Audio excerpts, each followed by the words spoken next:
Good evening, ladies and gentlemen. Welcome to Reference Point. I'm your host, Dave Cokerhook, and this evening we're going to be talking about the education system in the United States. Now, we've heard a lot about this on the news of late. No Child Left Behind, Race to the Top, and a number of other initiatives. And here in California, of course, we've got all the discussion about what are we doing with the funding for education. We're going to talk a lot about that, and to join me this evening is Carolee Tolbert, who has been involved in the education world for quite a few years. So Carolee, welcome to Reference Point. I'm really thrilled to have you here tonight. Thank you, Dave. I'm really happy to be here.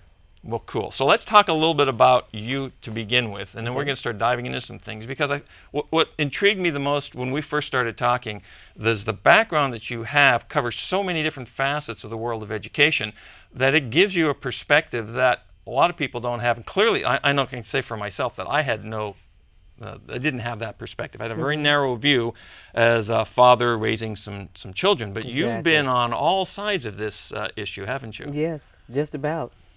I was a parent. I certainly attended public school. I was a volunteer with the district, and that district was Oakland Unified School District, on a variety of committees as a parent. I also was on the school board for 4 years, which is a very interesting experience. And we'll talk a little bit about that later, possibly. Okay. So on the school board, okay. Okay, on the school board, and then I also had the opportunity to be one of the few external evaluators for the state of California, and in that capacity I worked with schools throughout the state in terms of school improvement, helping them develop their school action plans, or in that case the the immediate intervention underperforming schools action plans. I developed a number of parent involvement programs for districts. I worked primarily in urban districts, small or medium size, and the biggest school district I worked at was in Los Angeles, which was pretty big. Very big. I also had an opportunity to, as an executive director of a nonprofit, I designed after school and summer tutorial and enrichment programs. So I really have had, I think, a wide variety of experiences, beginning with that experience as in my first job in Project Head Start in 1966. Wow. That was my first job. It was wonderful, and I also had wonderful mentors along the way. So that always helps.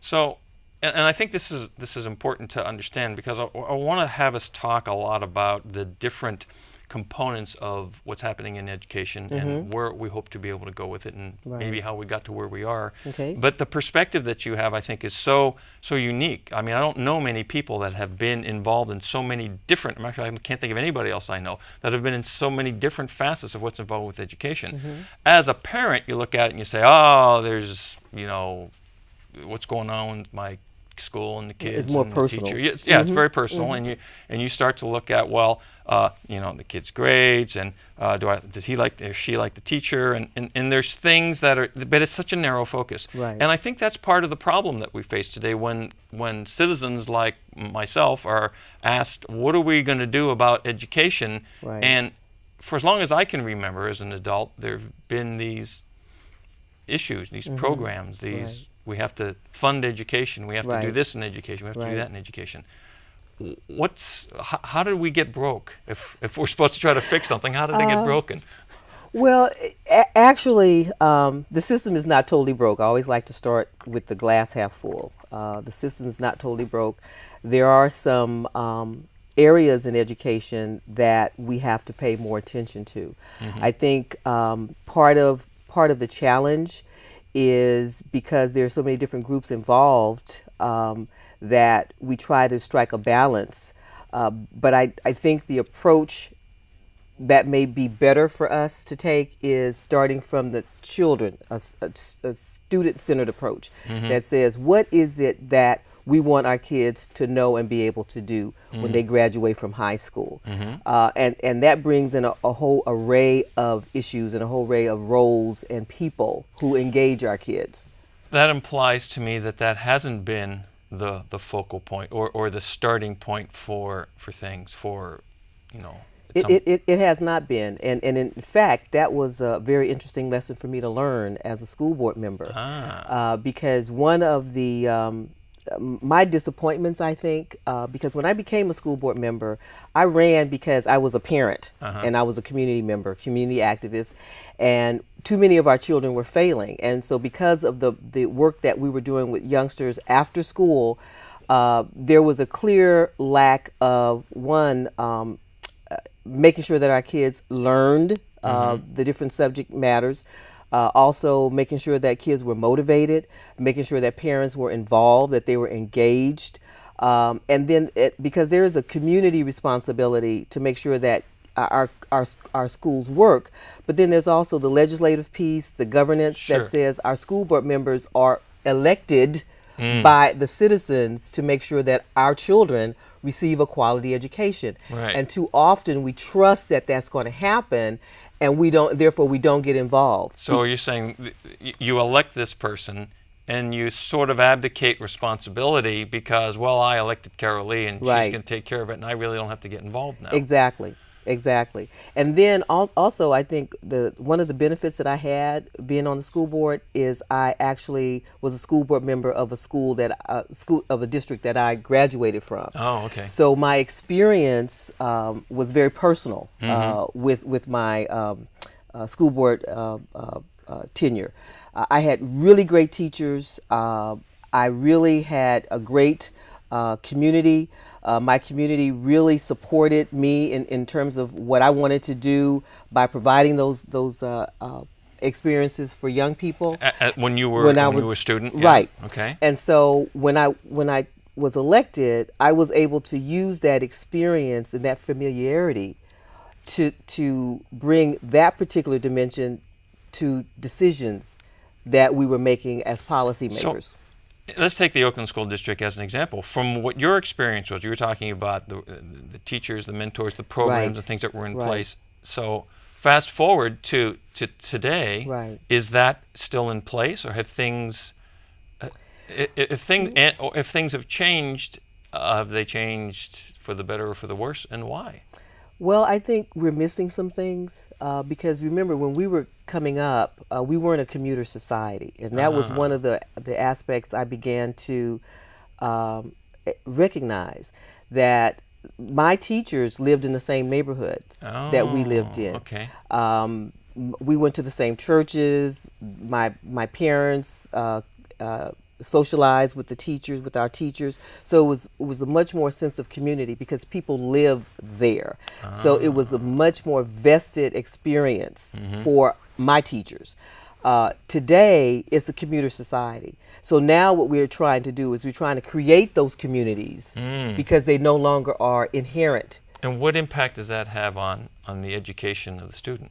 It has a lot, because what happens is we have our teachers and our administrators who don't live in the community, who don't really know the parents because that relationship is not there. Now remember, there are 3 R's in education: relationships, rigor, relevance. Well, 4 maybe, responsibility. There may be another one. So if I'm a parent, if I'm a teacher, for example, and I am a teacher and I'm teaching in another city, well, I'm more concerned about the school district in which my children go to. Right. It doesn't say that I'm not concerned about those kids, but I'm more vested where I live. Right. If I don't live there, I'm not really vested. Got it. And it makes a difference. So now we began to recreate that sense of community. That's why you hear now houses and academies, because the educational policies or programs now center around smaller, more personalized instruction, and that's what that does. Right. Now I was reading some stuff. I mentioned this to you a couple days ago. I saw this magazine, a copy of U.S. News and World Report from January 2010 that's dedicated to the education situation in the United States. And one of the things that I read in here talked about the structure of schools where there might be a smaller situation, that whether it be the charter schools or the merit programs or various other programs that are in place that create a more intimate environment between student and teacher and whatever. Exactly. And I can see how that that helps this community kind of a situation. I was thinking, as you were talking about, I was thinking back to where I went to school when I was a kid, and which is in Seattle, Washington. And yeah, I mean, the people were part of the neighborhood. Yeah, exactly. They knew you. And it may have been a big school, right? But you knew a lot of people. Exactly. It's interesting. I hadn't thought about that. So remember, they could call your mother. That's right. That's right.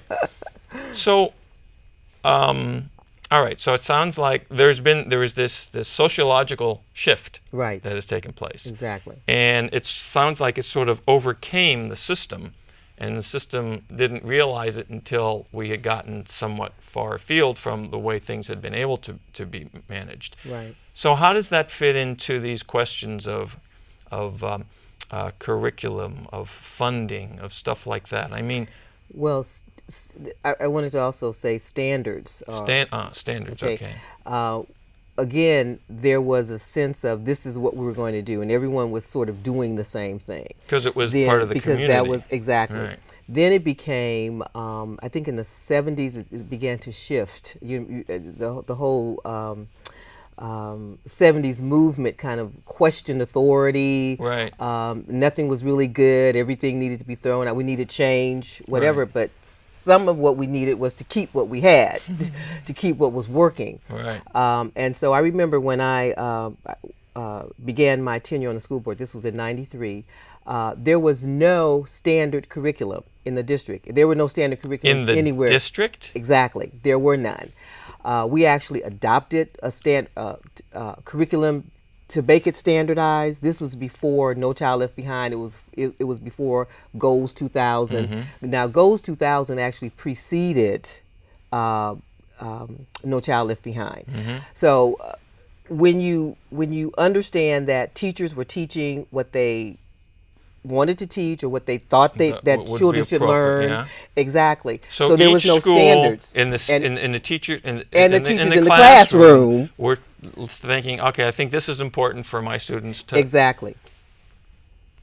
So that was another area of I think breakdown. Yeah. Because we were sort of leaving it up to the individual professional teacher right. to know what's best. Right. And that didn't always equate to the kind of quality education and the preparedness that our children needed to have. We didn't get then to a more clear definition of standards until No Child Left Behind came out. Exactly. Is that the first statement? And exactly. That was, when did that was during 1999. 1999. Okay, so there's a lot of years there where you are perpetuating a system where how do you can't compare schools, you can't see how well are kids doing in various subjects because there's no standard against which to measure them. Okay. Exactly. So now it's been recognized that there's problems, and since as long as I can remember, 30, 40 years going back, mm-hmm. the solution always seemed to be requested as throw money at it. Mm-hmm. But what it sounded like that wouldn't have fixed the problem even then. No, and in fact, what's interesting, if you look at what happens when the voters approve a tax, for more money for schools, mm-hmm. nothing really changes in terms of the outcomes for kids. Mm. So we have to ask ourselves, is money what we really need? And I would say no, not necessarily, because if we have 90%, for example, of our budgets, school district budgets, are personnel. Mm-hmm. So if 90% of our budgets is personnel, then the solution has to be with personnel versus money. Uh-huh. And we also need to look at how we're using those precious dollars, right, to make sure that we're targeting our services where the children need it the most. We have wonderful, wonderful teachers, and we have wonderful principals. We have a lot of wonderful people. Mm-hmm. Now, as in any profession, there are some people who should not be in teaching. Sure. Okay. But for the most part, it is teachers who want to be there, teachers who have the skills, who have the qualifications, mm-hmm. who at least have a desire to teach children. Mm-hmm. And you can work with those teachers. And so we provide professional development to make sure that youngsters or that teachers have the skills and the knowledge to reach those children in the classroom. But we have to do that in a way that's targeted, that's focused, that's sustainable, that's long term, that we can then assess and evaluate, is this process or strategy really working? Well, and I just want to say this, I find that when we keep programs in place over a longer period of time, they actually do begin to work. Part of my experience being on the school board is that we kept getting programs that we had to implement. We had to eliminate some programs. We got other funds from the state to do these programs. And over time, teachers said, well, okay, they just waited out. Yeah, because they knew another program was coming down the pipe. So they keep overlapping each other. And, yes. Yeah, and I've seen that in, my background is in business, sales and marketing and economics and stuff like that. So I see that in companies all the time too. Right. You come up with a campaign, an idea of how you're going to bring increase the penetration for your market, or teach your staff, train your staff up to certain things, and but they don't sustain it. They keep it for a few months, and then they throw in another idea, because we're all looking for instant gratification. Exactly. And I think one of the challenges here is you're not going to get instant gratification when it comes to education. You just you don't absorb things in a nanosecond. No. And then, of course, you have all the other issues that go on with education tied to the community and the family situations, and on and on and on and on. But it sounds to me from what you said that this is, I can see how this helped to destabilize the process. If there were no standards, then everybody is sort of like on their own, and doing the best they can. And so they'll go, there's always been teacher training and in-service days and stuff like that. Exactly. But it's like somebody's idea, maybe you adopt it and maybe you don't. So there was no guidance, no, I guess, true mentoring. Is that fair? Well, I think they had mentors. They've always had mentor teachers to mentor student teachers. That's how they had to get trained. There were certain interesting things, though. In my experience as a school board member, I was the chair of the personnel committee for 4 years, and so part of my responsibility were new teachers. And how did we utilize new teachers? What were the assigned schools? And it was interesting because I learned that colleges and universities were determining for the district where the student teachers would go. They did exactly. So it's like, no, that's not going to work. We're the district. We have the responsibility for educating our students. Right. So teachers will go where we assign them to go. So that practice stopped. And then we had... was that just within the district? So is that phenomenon you described happening, does it happen elsewhere? I don't know. My hands were full with another one was that, and we had some policies in place that it really don't work for us well. When I say us, I mean us as a community, totally us as citizens. And that is, there is a program if a person wanted to go into teaching as a student. If they wanted to, once they graduated from college, they wanted to work in a school. Well, if they worked in a high poverty school or urban district, they would get their loans forgiven. Oh, okay. Now, that would take a 3-year period. Well, okay, if that's the case, I had a problem with that, because what would happen is our stats in terms of keeping teachers equated to 3 years. Got it. Okay, so one of my recommendations was that we extend that period, 5 years. 3 years, you learn on us. We make sure that you get the training you need, but then we want to recap some of our investment. That's right. So you work for us 2 or more 3 years. years, and they get, so it's one of those unintended consequences of a good idea. Exactly. Yeah. Then the other better idea is, if teaching is really what we esteem it to be, then why is it that teachers only have to teach in urban districts? Why can't teachers teach anywhere and get those loans forgiven? Right. Yeah.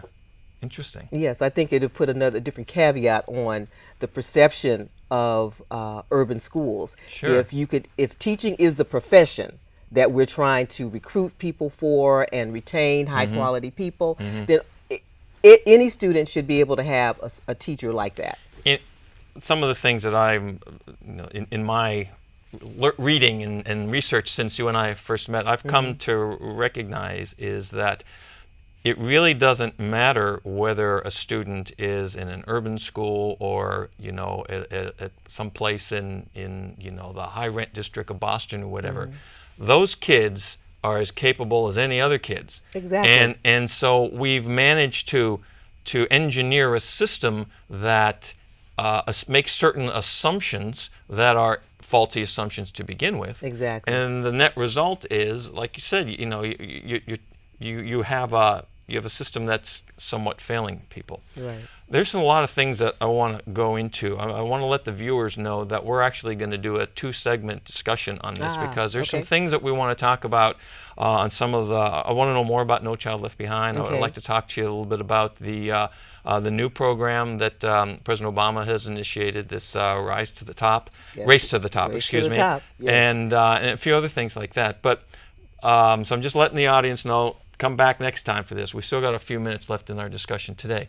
Carolee, what I'd like to move to for discussion right now is one of the things that I've observed is a lot of requests to the business community for some type of assistance, whether it be can you donate computers? Can you have some people come in and talk about whatever? Can you get us some money? We need some infrastructure help and that sort of thing.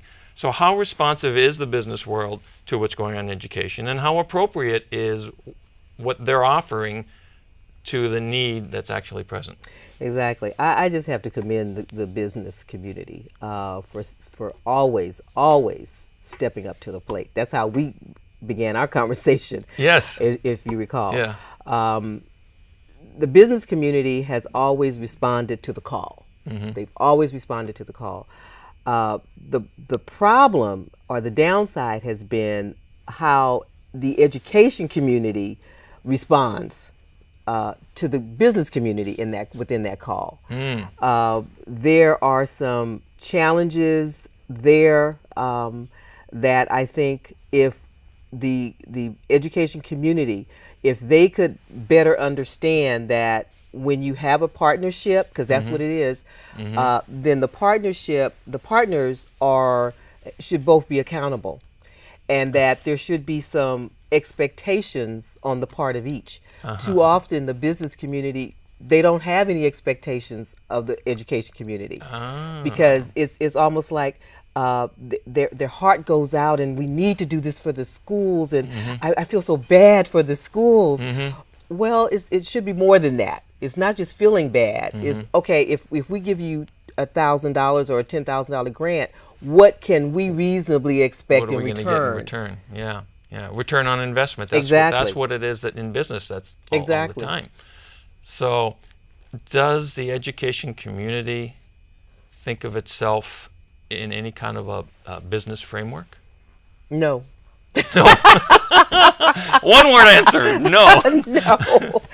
And that's part of the problem, because educators are not MBAs. Right. They're educators. Yeah. So they are not trained to think that way. They're not wired that way. And so we have an expectation that educators can handle the whole gamut of jobs and responsibilities because they're in the system. Right. They cannot do it well. We see that they cannot do it well. So it is, I think it's critical for us to open up the education doors to let business folks in, specialists in, who are good at what they do. However, we have laws in place that prohibit that kind of really cross-pollination. No, that's stunning to me. I had no idea. Oh, yes. Is that federal or state or state and federal? State and federal. State and federal. Wow. So part of the discussion, one of the partners in the discussion has to be our legislators. Right. Better understanding the need for business folks and folks who have particular expertise in areas to give them some room and a place at the table in educating our kids, even in terms of subject matter expertise. That's another issue. Subject matter expertise makes sense. But also, I think one of the things from a business perspective is that we are looking for results. We have this mindset that if I'm going to do this, if I'm going to put my energy and effort and money into this area, I'm expecting some kind of positive results. And if I don't see it, then maybe we'll make a change, as opposed to just making a change because somebody thinks it's a good idea. We do with everything but education. Yeah, interesting. Wow. Well, we've got a lot more to talk about. We've got just a couple of minutes left in the show right now. And so I want to let the folks know, make sure you come back next week and listen in, because there's a lot more to discuss. So in the last minute or so, let's touch on sort of like a little teaser here. No Child Left Behind. It's been in place since 1999 or something like that, 2000? 1999. Has it been a worthwhile program? It absolutely has. Good. It absolutely has. There's a lot of, I guess, discussion about or debate of how effective it was, and still is. But the data speaks for itself. Okay, good. So we're going to take that up as the first topic of discussion when we come back for our next show here. So ladies and gentlemen, I appreciate you being out there to join us here at Reference Point. I want to thank Carol Lee for coming over here from Oakland to join us today. Dave. And we'll be back next time for some more discussion on education right here on Reference Point.